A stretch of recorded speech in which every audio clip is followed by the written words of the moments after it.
ఒకప్పుడు చాలా బాగుండేదాన్ని నేను, లేదా బాగుండేవాడిని, ఈ మధ్య మాత్రం తేడా వస్తుంది, ఎవరో ఏదో చేశారు, నిద్ర లేవాలనిపించదు, అసలు అంటే వాళ్ళకంతా నెగిటివే అనమాట. ఇక ఎవరి మీదైనా సరే మీకు ఆ వ్యక్తే వల్లే నేను ఇబ్బంది పడుతున్నాను అని మీ మనసుకు అనిపించింది అంటే ఒక గోమతి చక్రం తీసుకొని దాని మీద ఆ వ్యక్తి పేరు రాయండి. దాన్ని ఇలా దేనితోటైనా ఒక పట్కారుతో కావచ్చు, దాంతో ఇలా పట్టుకుని స్టవ్ మీదనే ఇలా ఇలా స్టిఫ్గా పట్టుకొని స్టవ్ మీదనే కాల్ చేసేయండి నాన్న.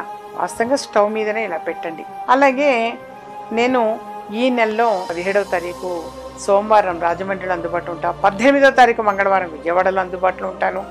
నెక్స్ట్ మంత్ అంటే ఏప్రిల్ నెల 13వ తారీఖు ఆదివారం రోజున తిరుపతిలో అందుబాటులో ఉంటాను.